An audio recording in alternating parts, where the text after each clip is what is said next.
I'm gonna talk about Erika's issue, kasusnya Erika, case-nya. Gue akan bedah satu-satu di live ini, termasuk drama-dramanya yang kalian juga mungkin udah notice di luar sana. Gue akan bedah satu-satu sedetail mungkin, serinci mungkin. So buat teman-teman yang mau screen record, di sini gue akan memposisikan diri sebagai laki-laki, bukan sebagai pacar Erika, sebagai manusia yang diciptakan normal pada umumnya, yang diciptakan Tuhan normal pada umumnya, yang punya akal sehat, yang punya hati nurani, yang punya akal budi, pendidikan, edukasi, dan juga etika. So, gue akan membahas ini dari POV, saya lagi ya, dari POV laki-laki, bukan POV pacar, ataupun teman, ataupun pihak manapun, no. Gue akan membedah ini, mendeskripsikan ini sebagai speak up tentang masalah Erika yang kalian tahu dia lagi hamil.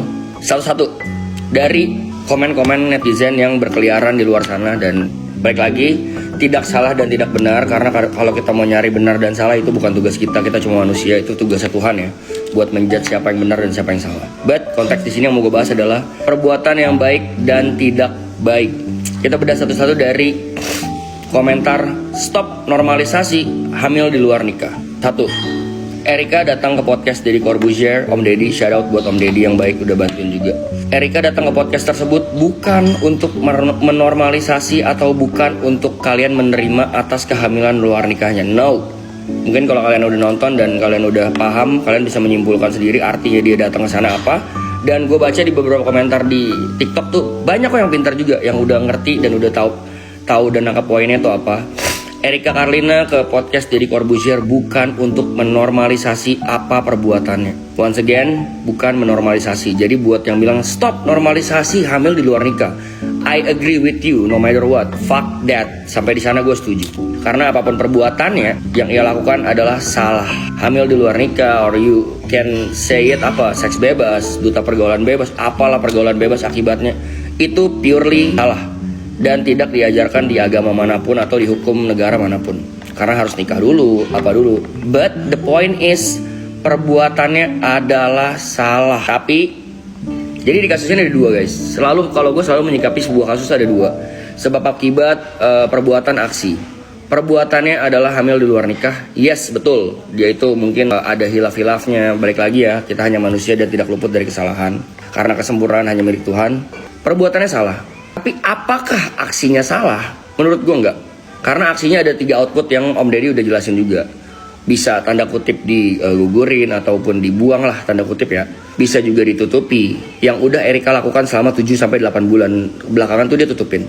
Dia dengan pakai baju longgar-longgar, dengan dia tidak mau keluar terlalu intens, tidak mau terlihat hamil, itu dia nutupin. Dia udah melakukan itu. Kenapa dia speak up? Akhirnya dia membuka. Why? Kalian juga mungkin udah paham kan? Kenapa dia membuka itu? Karena menurut gua dia ada mendapatkan threat. Apa itu threat? Ancaman berupa lisan ataupun verbal ataupun bukti chat ataupun apapun itu yang membahayakan karir dan juga dirinya, apalagi anaknya. Karena ancaman tersebut menurut gua as a human being, balik lagi, itu nggak bisa dinormalize. Itu yang menurut gua poinnya harus kalian camkan, bukan normalize perbuatannya. Nope. Yang menurut gue harus ditolak keras adalah pengancaman dan juga perbuatan tidak menyenangkan yang dilakukan oleh pihak sana, pihak cowoknya. I'm not gonna say the name, gue gak mau mention juga. Adalah berupa sebuah pengancaman di grup WhatsApp yang bukti-buktinya sudah kami pegang, pasti. Jadi kita gak mau ngomongin orang dari kata si ini gini loh, kata si ini gini loh. No. Kita punya semua dan juga kita tahu semuanya dari bukti, berdasarkan bukti. So yang mau gue bahas di poin 1 tadi, gue setuju banget sama teman-teman yang komen stop normalisasi hamil di luar nikah. Ya I agree with that. Cuman yang mau gue tanggapi adalah perbuatan baik atau tidak baiknya. Perbuatan tidak baiknya betul di perbuatan. Cuman aksinya menurut gue Erika sangat respectful as a mom, as a woman.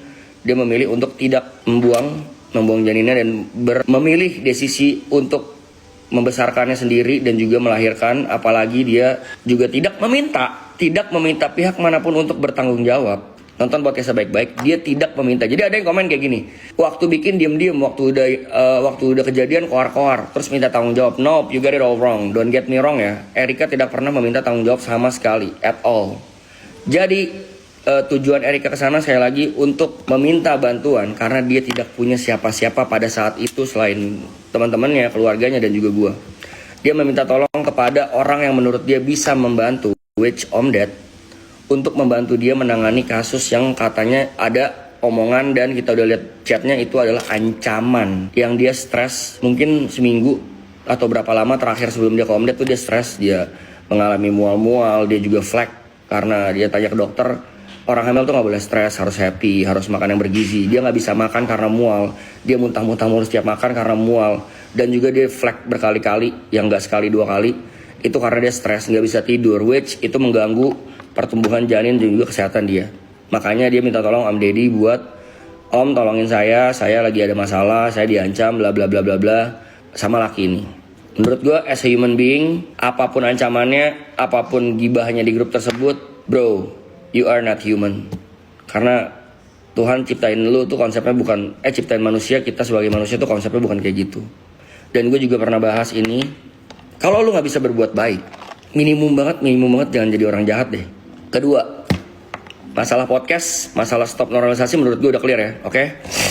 Masalah kedua adalah, ini yang gue lumayan muak ya, masalah circle bahagia yang memparodikan kehamilan Erika. Bro, gue sebenarnya mungkin kalian lihat postingan gue kemarin dan menurut kalian, Brevi you need to speak up, Brevi you need to speak up, Brev, Vicong lu harus ngobrol, lu harus ngomong, lu harus speak up tentang ini. I was asking Erika, gue berkali-kali minta, sayang, if you need a cover, tell me apa yang harus aku cover. Kalau kamu butuh bantuan, tell me apa yang bisa aku bantu. Gak usah sayang, I can handle it myself. Gak usah, aku bisa urus sendiri, gak usah gini. Perlu gak aku ikut campur? Gak perlu gini. Sampai Erika ngelihat video parodi tentang itulah ya. Mungkin kalian semua udah tahu kan. Sekali lagi gue gak akan mention siapa namanya. Kalian udah pada gede, kalian juga tahu videonya viral banget. Yang memparodikan atau mungkin bahasa gue tuh mocking. Mocking tuh artinya mengejek orang atau meniru sesuatu perbuatan yang menurut mereka lucu dan bisa dibercandain. Back again, gue juga tadi baru posting. Dan akhirnya Erika mengizinkan gue karena dia udah gak tahan dan gak kuat terhadap ejekan-ejekan dan hinaan yang ditujukan kepadanya. Karena tidak objektif, balik lagi. Tidak objektif kenapa? Karena menurut dia tidak pernah menyenggol siapapun, dia gak pernah berurusan sama siapapun. Even gue juga tidak pernah punya masalah sama siapapun. Circle-nya, kalau sama orangnya iya pernah. Dia gak kuat dan dia bukan meminta bantuan, dia mengizinkan gue untuk involve ke kasus ini. Kasus yang mana bang? Kasus yang circle bahagia ini. Gue nyebutnya circle bahagia karena videonya mereka bahagia banget. Mereka seneng, mereka membuat ini terlihat lucu dan juga seru gitu.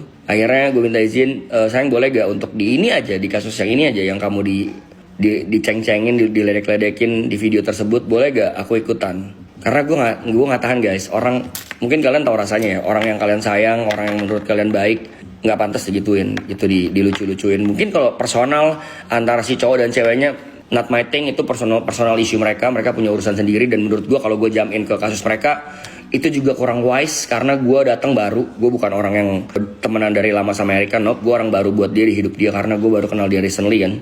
But kalau masalah circle-circlean, senggol-senggolan circle, terus teman-temannya membantu seakan-akan membantu meledek-ledek, I think it's not cool. Akhirnya gue minta izin, tadi gue udah cerita juga minta izin sama R. Bolehkah aku involve? But not this. When I start, I cannot stop. Kalau gue udah mulai, gue gak akan berhenti.